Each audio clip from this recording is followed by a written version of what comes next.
Hello students, lecture number 3 तक आपको करवा दिया था, सेट बिल्डर फॉर्म तक। आज आपको लेक्चर नंबर 4 करवा रहे हैं, जिसमें डिफरेंट टाइप्स ऑफ सेट्स आपको बताए जाएंगे। Okay, different types of sets. Simple है बिल्कुल, छोटे छोटे डेफिनेशंस हैं जो आपको बताई जाएंगी अभी। सबसे पहले है फाइनाइट सेट।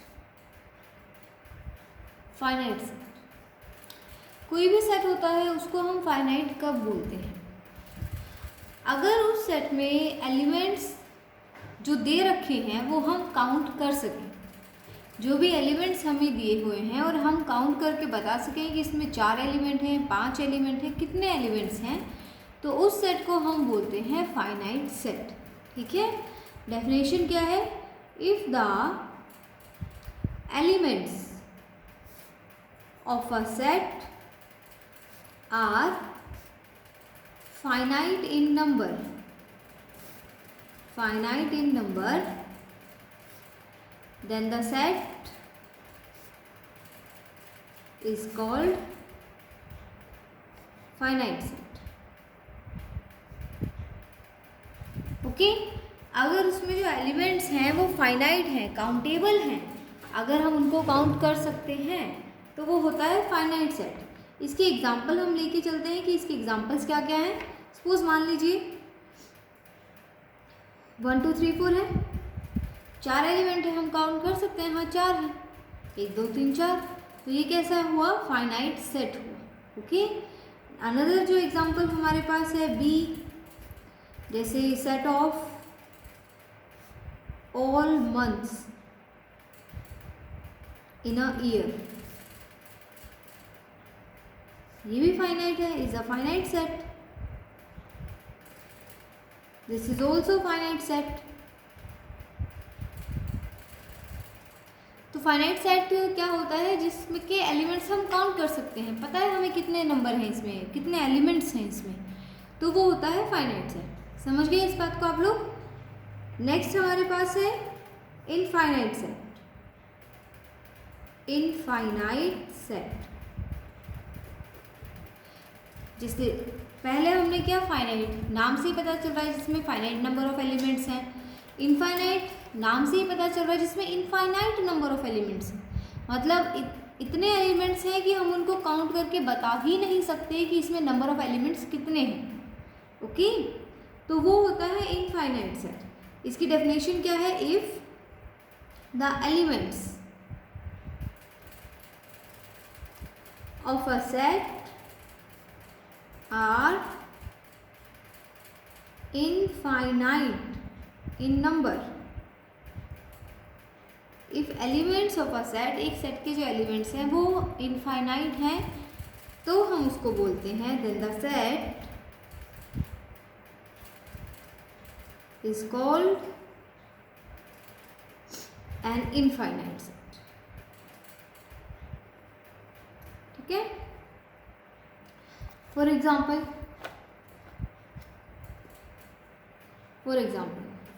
जैसे set of natural number, first example यही ले लो, set of natural number. Natural number का जो सेट है 1 से स्टार्ट हो रहा है, पता है 1 से स्टार्ट है, लेकिन ख़त्म कहाँ हो रहा है हमें क्या पता? क्या आप इसके एलिमेंट्स काउंट करके बता सकते हो कि कितने हैं? नहीं बता सकते हम, तो ये कैसा सेट हुआ? इनफाइनाइट सेट हुआ। Next example, set of whole number,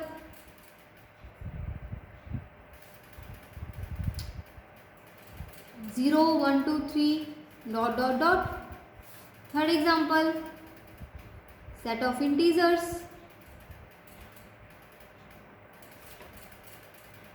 minus infinity से -3 -2 -1 0 1 2 3 इन्फिनिटी। तो ये सारे इनफाइनाइट सेट के एग्जाम्पल हुए।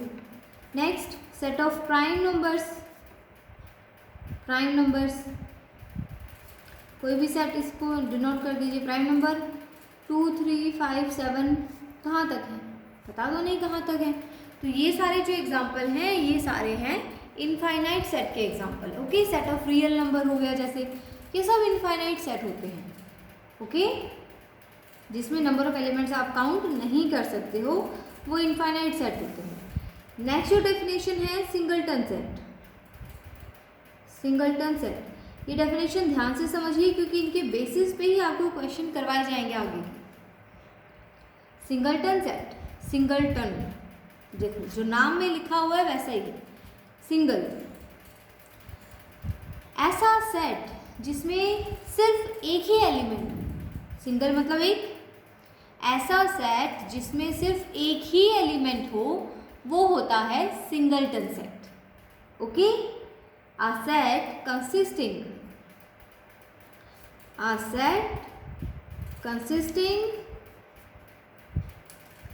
only one element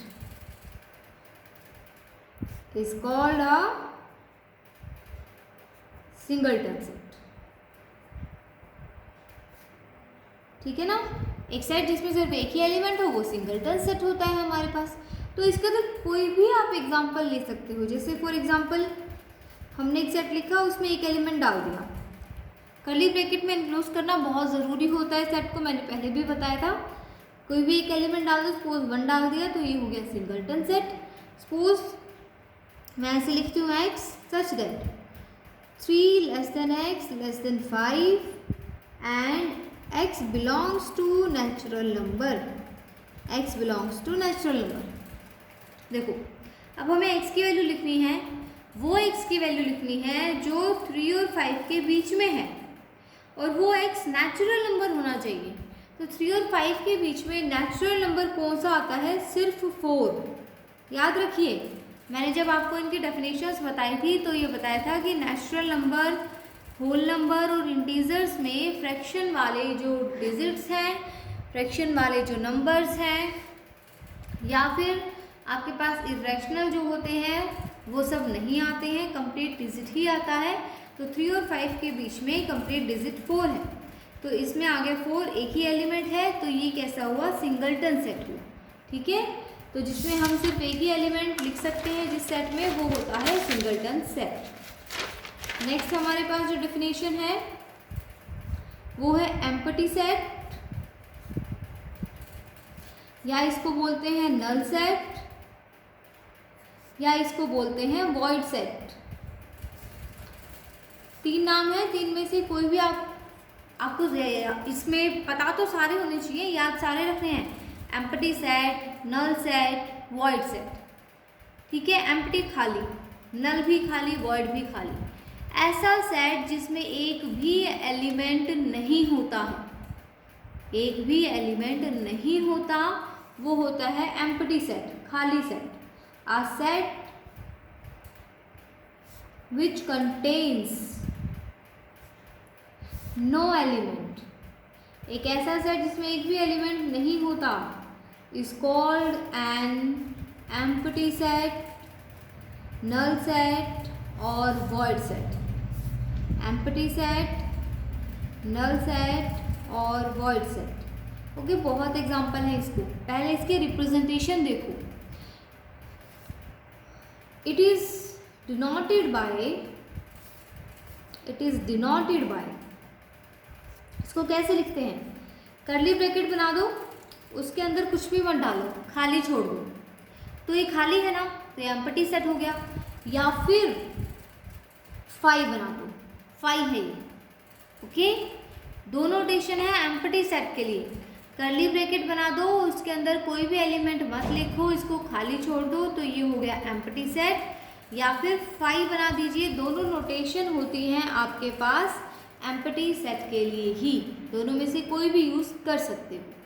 ठीक है, एक बात आपको यहाँ पे ध्यान रखनी है कि अगर आप, ध्यान से सुनिएगा, अगर आप कर्ली ब्रैकेट के अंदर मान लीजिए 5 डाल देते हो, कर्ली ब्रैकेट के अंदर 5 डाल दिया और आप सोच रहे हो कि ये एम्प्टी सेट की नोटेशन बन गई, तो it is not an empty set, ये एक एम्प्टी सेट नहीं है।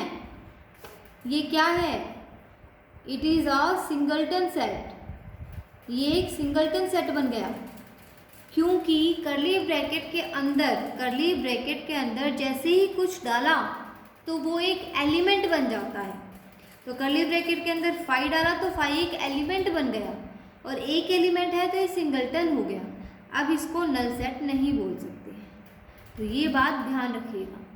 नल सेट के लिए करली ब्रैकेट खाली छोड़ना पड़ेगा या सिर्फ सिंपली 5 लिखिए, उसके साथ करली ब्रैकेट नहीं लगाने हैं। ठीक है, समझ गए हैं इस बात को आप? तो ये हो गया हमारे पास null set. Example of null set,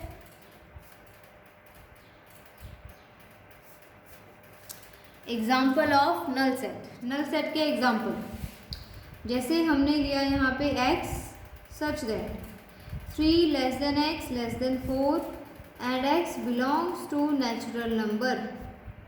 हमें x की वैल्यू लिखनी है, x की वो वैल्यू लिखनी है जो 3 और 4 के बीच में है और x नेचुरल नंबर से बिलोंग कर रहा है। अब मैंने आपको बताया था कि नेचुरल नंबर में कंटिन्यू डिजिट्स आती हैं, उसके बीच के फ्रैक्शन नंबर्स नहीं आते। तो 3 और 4 के बीच में तो सिर्फ फ्रैक्शन नंबर होंगे, 3.1, 3.11, 3.111 ये सब, और ये सब नेचुरल नंबर नहीं होते। 3 के बाद जो नेचुरल नंबर आता है वो 4 ही आता है। तो 3 और 4 के बीच में कोई नेचुरल नंबर नहीं है, देन इसमें कोई भी एलिमेंट नहीं आ सकता है, तो ये हो गया 5। ये कंडीशन देखनी बहुत ज़रूरी है कि क्या दे रखा है, तो ये 5 हो गया। ठीक है, समझ गए बात को? तो ये हमारे पास है नल सेट का एग्जाम्पल। ओके, इस तरह से आपको करना है। इसके बाद हमारे पास है 5th equivalent sets.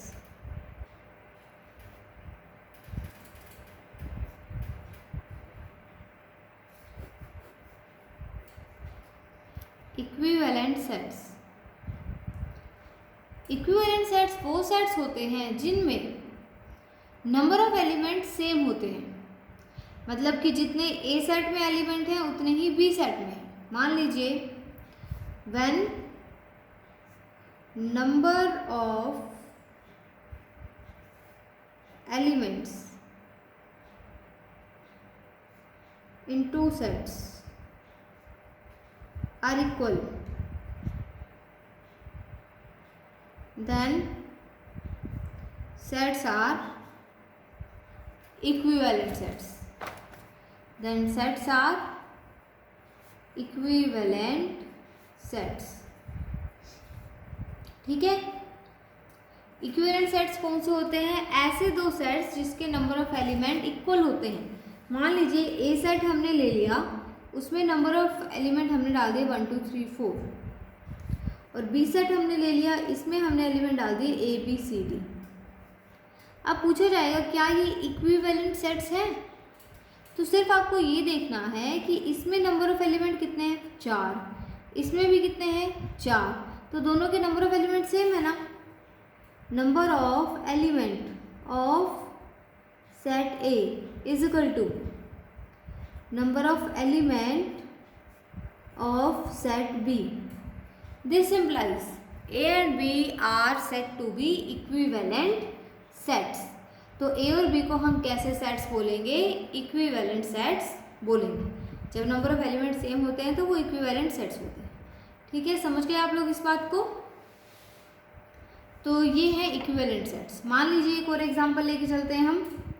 Second example, suppose ये हमें दे दिया 1 2 5 7 और B हमें दे दिया 1 2 5 7 7 5। अब पूछा गया 1 2 5 7 7 एंड 5, ठीक है, 1 2 5 8 एंड 9, ये ले लीजिए 1 2 5 8 9 एंड 5। क्या ये दोनों इक्विवेलेंट सेट्स हैं? नहीं। सबसे पहले तो इस सेट में जो रिपीटेशन है वो रिपीटेशन हटाओ। मैंने आपको बोला था कि एक एलिमेंट एक ही बार लिखना है, हमें रिपीट नहीं करना है एलिमेंट को। ओके, ये 8 है, ये 9 है। अब इसके नंबर ऑफ एलिमेंट 4 है और इसके नंबर ऑफ एलिमेंट 5 है, तो दोनों सेम नहीं है, तो क्या हुआ, ये दोनों सेट इक्विवेलेंट सेट नहीं हुए। समझ गए बात को? अगर नंबर ऑफ एलिमेंट्स हमारे पास सेम होते हैं तो वो सेट इक्विवेलेंट सेट होते हैं, अगर नंबर ऑफ एलिमेंट सेम नहीं है तो वो सेट इक्विवेलेंट सेट नहीं है। ओके, कोई डाउट इसमें? ठीक है, नेक्स्ट है हमारे पास, ये डेफिनेशन थी 5th 6th।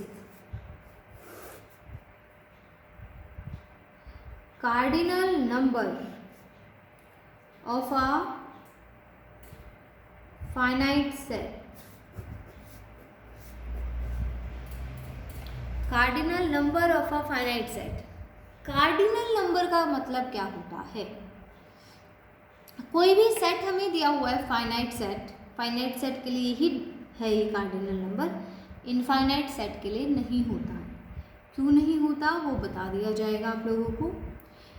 कोई भी फाइनाइट सेट है, उसमें कितने नंबर ऑफ एलिमेंट्स हैं, अगर ये हमसे पूछा जाता है, दैट मीन्स हमसे उसका कार्डिनल नंबर पूछा गया है। कोई भी फाइनाइट सेट है, अगर उस फाइनाइट सेट के हमसे पूछे गए कि उसमें कितने नंबर ऑफ एलिमेंट्स हैं, दैट मीन्स हमसे उसका कार्डिनल नंबर पूछा गया। कार्डिनल नंबर का मतलब होता है number of elements in a finite set. ठीक है, for example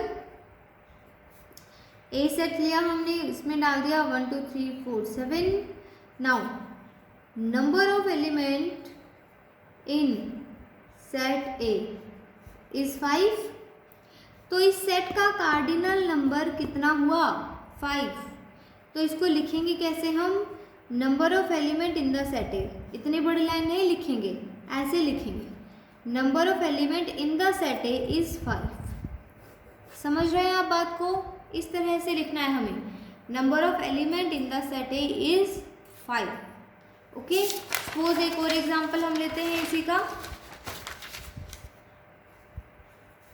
suppose set B हमारे पास है 2 5 7 1 3 4। नाउ इसका कार्डिनल नंबर कितना हुआ? नंबर ऑफ एलिमेंट इसमें कितने हुए? 6। तो इसका कार्डिनल नंबर कितना हो गया? 6 हो गया। ओके, ऐसे हमें लिखना है। ये हुआ कार्डिनल नंबर। समझ में आ गया यहाँ तक? नेक्स्ट जो डेफिनेशन है वो है इक्वल सेट्स। बहुत इंपॉर्टेंट डेफिनेशन है इक्वल सेट्स। अब इक्वल सेट्स की दो कंडीशन होती हैं। कोई भी दो सेट हैं, वो दो सेट इक्वल कब होंगे? दो कंडीशन होती हैं उसकी।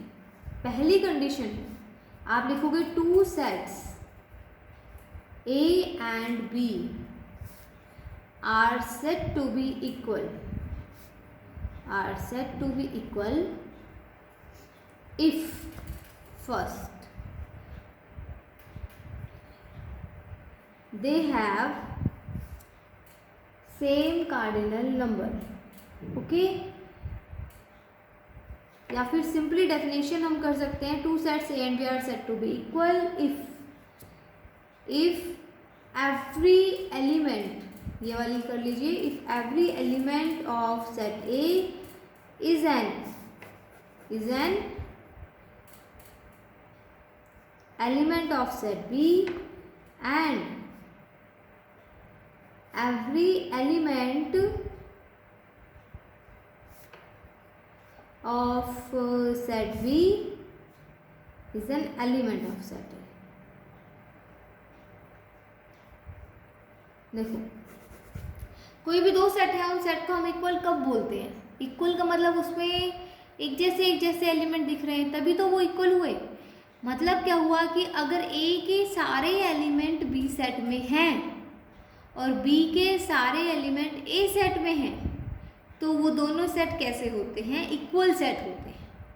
ठीक है, फॉर एग्जाम्पल अगर A हमने लिया 1 2 3 और B हमने ले लिया 2 3 1, ऑर्डर मैटर नहीं करता, एलिमेंट कैसे भी लिख दो, मैंने बताया था ये बात। ओके, तो 1 2 3 या 2 3 1, इसके सारे एलिमेंट 1 2 3 बी सेट में है और बी के सारे एलिमेंट इसमें है, then we can say that A is equal to B, दोनों इक्वल सेट है। सेकेंड एग्जाम्पल, मान लीजिए मैंने लिखा हुआ है 2 4 8 और बी सेट मैंने लिखा हुआ है 2 4 4 8 8 2। क्या ये दोनों इक्वल सेट हैं? तो ये बात भी मैंने आपको बता रखी है कि रिपीटेशन हमें ख़त्म करना होता है एलिमेंट्स का। तो रिपीटेशन ख़त्म करो तो ये सिर्फ 2 आएगा, ये सिर्फ 4 आएगा और ये सिर्फ 8 आएगा, ऐसा आएगा ना। ये लिखने के बाद आप चेक करो क्या इसके सारे एलिमेंट इसमें हैं और क्या इसके सारे एलिमेंट इस सेट में है ना। तो दोनों सेट कैसे हुए? इक्वल सेट हो गए, ठीक है। तो ये देखना है, if all element of set A belongs to set B and all element of set B belongs to set A, then we can say that two sets are equal sets, ठीक है। तो ये कुछ डेफिनेशंस हैं, एक बार मैं आपको revise करवा देती हूँ, फिर इसके बेसिस पे हमें क्वेश्चन करने हैं। तो एक बार देख लीजिए डेफिनेशंस दोबारा से। फाइनाइट सेट जिसके एलिमेंट्स हम काउंट कर सकते हैं वो होता है फाइनाइट सेट। एग्जाम्पल हम काफ़ी ले सकते हैं इसके। इनफाइनाइट सेट जिसके नंबर ऑफ एलिमेंट्स हम काउंट नहीं कर सकते वो इनफाइनाइट सेट होते हैं। Natural number, whole number, real numbers, integers, prime numbers, जो भी सेट बनते हैं इनफाइनाइट। सिंगलटन सेट जिसमें एक ही एलिमेंट होता है वो सिंगलटन सेट। ये हो गया, ये हो गया, ठीक है। फिर empty set, null set, void set जिसमें एक भी एलिमेंट ना हो, जो सेट खाली हो पूरी तरह से, उसको नल सेट बोलते हैं, एम्प्टी सेट या वॉइड सेट। रिप्रेजेंटेशन इस तरह से आप देख सकते हो।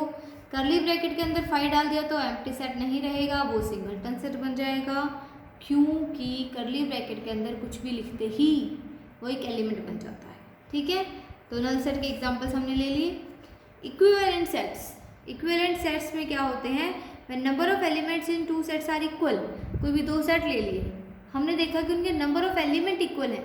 एलिमेंट्स से हमें कोई लेना देना नहीं होता है कि एलिमेंट्स क्या हैं। एक में ले लो ABC, एक में ले लो 1 2 3, तो दोनों भी 3 एलिमेंट है ना, तो दोनों क्या हुए? इक्विवेलेंट सेट्स हुए, ठीक है। जैसे ये, तो यहाँ पे here A and B are not an equivalent sets, equivalent sets क्योंकि दोनों के नंबर ऑफ एलिमेंट सेम नहीं है। फिर कार्डिनल नंबर, कार्डिनल नंबर का मतलब होता है कि उस सेट में कितने नंबर ऑफ एलिमेंट्स हैं, ठीक है ना। तो फाइनाइट सेट का ही निकलता है, इनफाइनाइट सेट का क्यों नहीं निकलता कार्डिनल नंबर? क्या आप मुझे बता सकते हो कि नेचुरल नंबर कितने होते हैं? इनफाइनाइट होता है ना नेचुरल नंबर। तो क्या नेचुरल नंबर के सेट में कितने हमारे पास नंबर ऑफ एलिमेंट्स है बता सकते हैं? नहीं ना। तो इनफाइनाइट सेट का कभी भी कार्डिनल नंबर नहीं निकल सकता, ओनली फाइनाइट सेट का ही निकलता है। तो ये हमने बता दिया। नेक्स्ट है इक्वल सेट्स। इक्वल सेट्स में क्या होता है? 2 सेट A और B इक्वल कब होते हैं? जब A के जितने भी एलिमेंट्स हैं वो सेट B में हो और सेट B में जितने भी एलिमेंट्स हैं वो सेट A में हो,